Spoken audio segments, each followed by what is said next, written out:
Welcome to Real Talk, where I give real answers to real questions from real worship leaders. If you are a real worship leader with a real question and you want a real answer, head right here and submit your question for a future episode. Got some good questions this week? Let's talk about it. What would you say is the best way to take over for a well-liked previous worship director who moved away? The music team is great. They all are used to each other and get along well. But they've also been together with the same worship leader for about 4 years, so I feel a bit like an outsider. None of them wanted to take over, but I'm not that previous worship leader, and I want to make some changes. How many changes and how quickly is reasonable?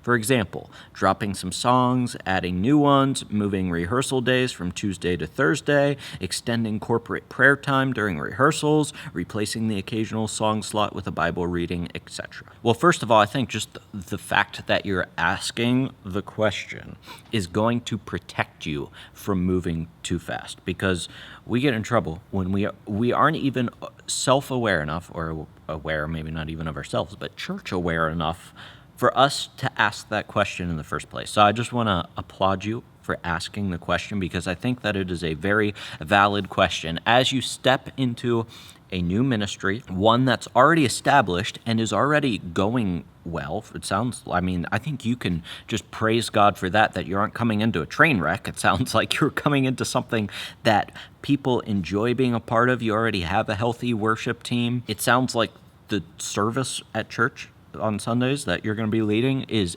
currently edifying to the body. And so I just want to first of all commend you for asking the question and not just coming in and being like, I think I know everything and think I know everything that needs to be changed, and let's blow it all up and do something new. And I want you to praise God that you have come into an environment that is already functioning well. Now, as you enter into that environment, here are my cautions, because I did the same thing 3 years ago now, almost 3 years ago at this church that I'm at.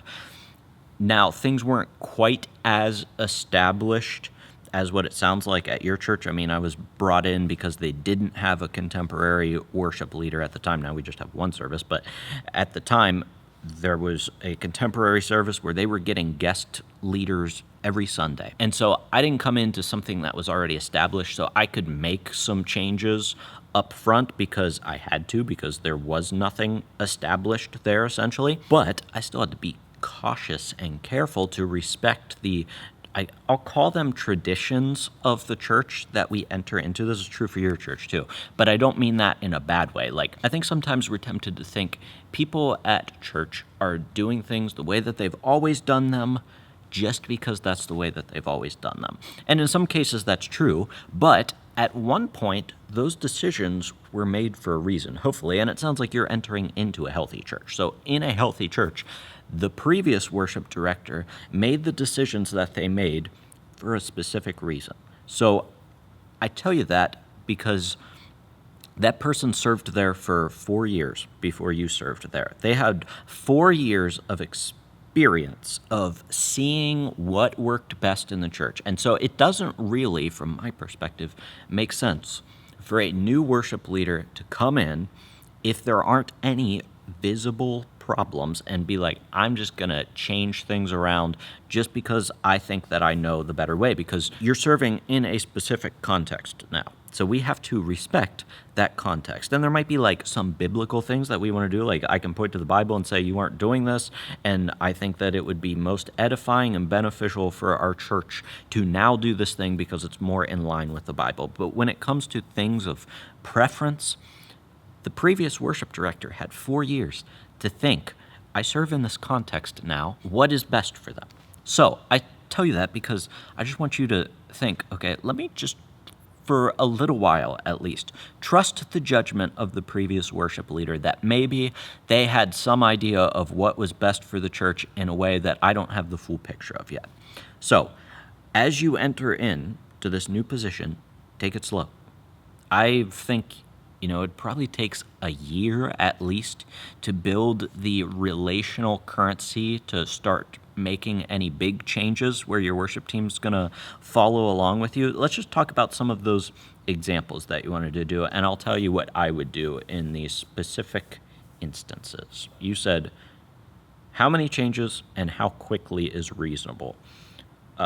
First of all, you can make as many changes as you want.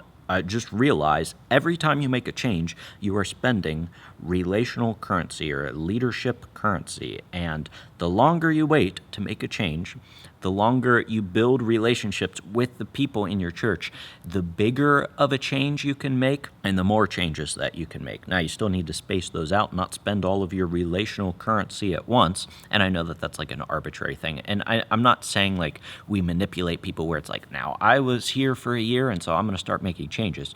No, you actually build relationships with your worship team in a way where you are serving them well and you show them that you want what is best for the church, and they will start to trust you because of that. As you do things to a high degree of excellence, people will respect that. Maybe the last worship team leader, director, they didn't get the songs out until the night before or something, and now you start to give them the songs a week out. That's just like a small example of, I want you to see that I care about you, and there is perhaps a better way. Like, you experience the benefits now of learning your songs in advance. So when it comes to how many changes and how quickly, think about that balance of relational currency. And I would wait at least, 6 months minimum, but probably a year if I'm going to make any big changes. Now, that being said, the things that you mentioned weren't necessarily big changes, so let's talk about some of those things. You said, what about dropping some songs and adding new ones? You can do that whenever you want. That just falls into the regular routine of worship leading. So the worship team should already be used to those sort of things, and they should expect, as a new worship leader comes in, that there's probably going to be some new songs that they learn. Now, when it comes to dropping songs, I don't know if I would make like a big deal about that. If there's a song that you don't like and you don't think that it is appropriate for congregational worship, and I shouldn't say that you don't like. If you feel like it's not appropriate for corporate worship, remember, we're leading people in worship. We want to choose what's going to connect and resonate with them in terms of style, in terms of messaging. And so these songs were picked probably for a reason. If we trust the prior worship leader, they probably picked them for a specific reason. So we got to trust that the person who was here for 4 years knows the people of the church better than me who was here for 2 months. And so don't be so quick to just dismiss a song. Maybe ask your team members, like, okay, we've got 60 songs in our worship song repertoire, however many it is. I saw the song list that you've done over the past 2 years. Which of these songs do you think people resonate most with at this church? Like, whenever you sing it, what song do they just grasp onto and it feels like this is a great song for our church? So I would include them in that conversation. But also don't be afraid to add new songs. I think that's perfectly fine too. That falls within the regular routine of worship leading, and your worship team's probably already used to that. The next thing you talk about, moving rehearsals from Tuesday to Thursday. I would ask myself, am I doing this because it's more convenient for me, or am I doing this because it's what's going to serve the team well? Because once again, the worship director who was there before planned it on Tuesdays. Why did they plan it on Tuesday? It probably wasn't just an arbitrary day. It was probably because that day worked best for everybody on the worship team. And so why would we change it if it works best for everybody on the worship team? And now maybe that's no longer true, that it's not the best day for everyone on the worship team, and you do need to move it to Thursday. But I would just be careful moving rehearsal days around, because logistically, if these people have been serving with this worship director for 4 years, I know for me, like, my worship rehearsals are on Thursday nights. I have blocked off Thursday nights, and I know, and so does my worship team, we know on Thursday night we're going to be at church, and nothing's going to be scheduled for Thursday night because we need to be there for a worship rehearsal. And so if I were to come in and be like, okay, now you must be at rehearsal, but I'm going to switch worship rehearsal to Tuesday nights, and they're like, well, I've already got something on Tuesday nights regularly planned. So now I have to stop doing that just because we arbitrarily moved the day. So if you're gonna move the worship rehearsal day, you better have a really good reason why.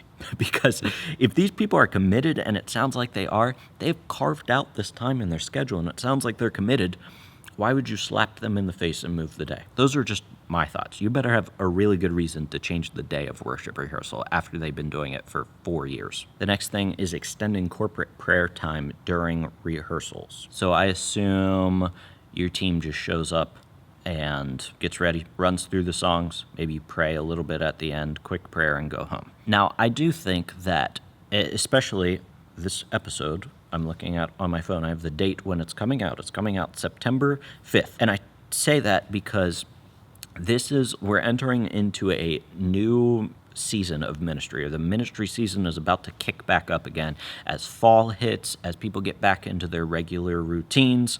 And I just feel like this is a perfect transition point.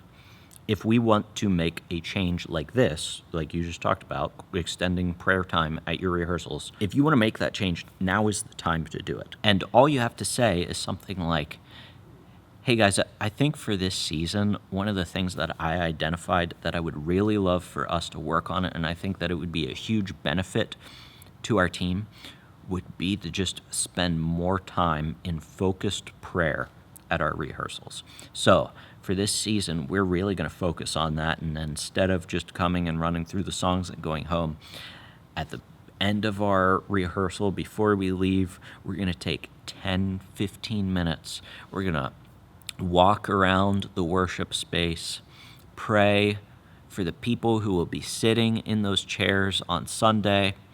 And then we're going to gather back up at the front by the stage, and we're going to close in prayer, or however you want to do it. Like, tell them this will be really beneficial for us. Let's try it for a season. So this is what we're going to do tonight. And it's all because of this new season that we're headed into, the fall ministry season. So I think that's a change that you can make today as of watching this video, and you should make today as of watching this video if you think it's important, because this is the perfect transition period. So just have that conversation with your team, and then also have a plan. Don't just be like, we're going to spend more time in prayer, and then you're like, let's pray together, but you don't actually have an idea of what that looks like. Know what it looks like before you implement it. And then the last one, you say replacing the occasional song slot with a Bible reading.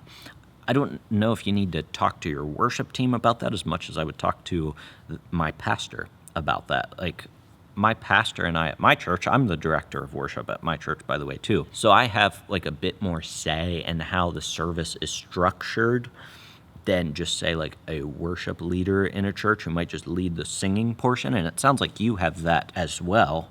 I don't know if you need to kick a whole song out just for a Bible reading. I mean, you're not going to read a Bible passage for 5 minutes. It's going to take 30 seconds to a minute, and then we use that Bible reading to lead into a song so that it's God speaking to us and us responding to what God says. But that's a conversation that you have with your pastor, not with your worship team. Like, if you're the director of worship, your worship team doesn't get a say over the structure of the service, at least not in my mind. I'm not asking my worship team, hey guys, do you think that it would be good to start incorporating a time of confession and assurance of pardon in my service? Like, they don't care. They're there to play the songs and facilitate whatever vision I have for the church. Now, if I start incorporating those things and I never talk to my pastor about it, he's going to be like, I mean, first of all, he would appreciate it, but I would still want to check with him first and be like, do you think this is a good idea? And we have had those conversations over the past few months, and I'm glad that I talked to him about it, because now we're on the same page. So talk to your pastor about that and lay the vision for whatever you want to do. Like, is it okay if I read the Bible before the song to set the song up? I think your pastor is going to say, okay. So overarching principle, think about the relational currency that you have. The longer you build it up, the bigger change you can make, and the faster changes you can make as you've been there for a while and people trust you more and more. Our drummer moved away, and now I'm using canned rhythm on my keyboard. Any hints on how to get a new drummer, or how to enhance the worship music with pre-recorded percussion, or perhaps alternate percussion ideas? I gotta be honest, I would never use pre-recorded percussion on a keyboard. Just for me personally, like, I would rather just go without percussion. And I think that that's true for most worship leaders, because I think of there's that great clip, I think it's of Martin Smith. It's a worship leading fail where he sits down to play the keyboard. I've got to find this clip. I'll pop it in here.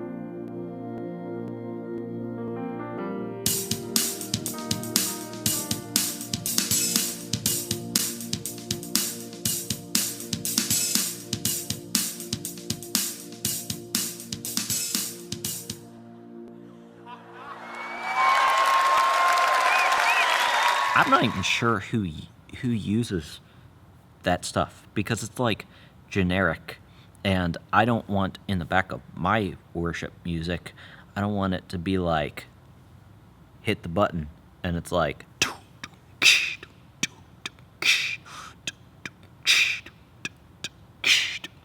Waymaker, miracle worker, promise keeper, light in the darkness, my God, that is, it just seems strange to me, Sue, to be honest. So I think the deeper question to ask is, why? Why do you feel like you absolutely 100% need percussion to lead worship? So much so that you would turn to the canned percussion on your keyboard. It's just, that's the question that I would ask you. Because for me, I lead worship all the time without percussion. And God is still praised. God is glorified. People are edified. Percussion is not this secret thing that if we incorporate it, our worship is going to be better. And I think you even kind of used that language. How to enhance the worship music with pre-recorded percussion. Listen, if you don't have a percussionist, you don't have percussion. And I was even thinking for a second, I was like, okay, well, the canned percussion on a keyboard is pretty cheesy.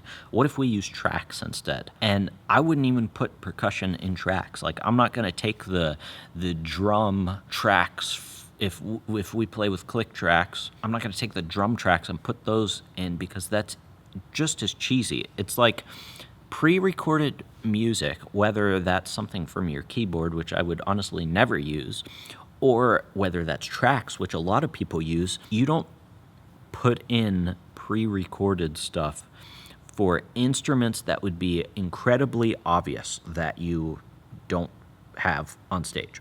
People can look on your stage and be like, there's no drummer up there. It just seems to me that would be distracting. Why are these drums going? There's no drummer on stage. So my point, Sue, is you don't need percussion. You don't need it. God can be glorified, you sitting there playing your keyboard, and it will be a much more authentic, to use a buzzword, authentic worship experience than you thinking that you need to supplement the way that God has blessed your church with the musicians that you do have, even if that's just you. You don't need to supplement what God has given you at your church and think that it will improve the worship at your church. Now, do we want percussion on our team? Yeah, if God has gifted people in our church to play percussion, that's awesome. And so what are some alternative ideas if you don't have a drum set drummer? Well, I think plenty of people can play a shaker. You can teach them how to play a shaker. These are smaller percussion instruments I'm about to name, like a shaker, right? And play the djembe, used to be popular back in the day. Look up a cajon, C-A-J-O-N. People who can't play the drum set can play a cajon because they're just playing with two hands and they don't have their feet involved. So think about some of these alternative percussion options if you really wanted a shaker, a djembe, a cajon. But at the end of the day, don't fall into the trap of thinking I need percussion to make my worship better, because it's not going to make your worship better. It might add more energy to it, but energy does not equal better in worship. People want an authentic worship experience where you and your worship team aren't trying to sound like every other worship band in the world. They want you to be you And God has placed you in your church and your worship team in your church to serve the people in your church because you are part of your church. You know the context of your church. You know what is going to serve people best. You don't need drums. If you don't have drums, you're going to be okay. Now, if a drummer does happen to join your church, or you identify somebody in your church who would be a good drummer, we still don't just want to throw them on the worship team just because they play drums, but we want a system to vet them and make sure that they're a good fit for the worship team. And that's why I put together the worship team toolkit. I'll link it down in the description below. In that, I will give you my worship team code of conduct and my worship team application form. These are two things that I hand to every new worship team member who joins my team. It lays out the vision for our worship ministry, and it helps me get to know them a little bit better before they actually join us on a Sunday morning, and so I can make sure that they're a good fit for the worship team. So I've got those linked down below. You can copy and paste them. They are a template that you can take and throw right into your worship ministry right now.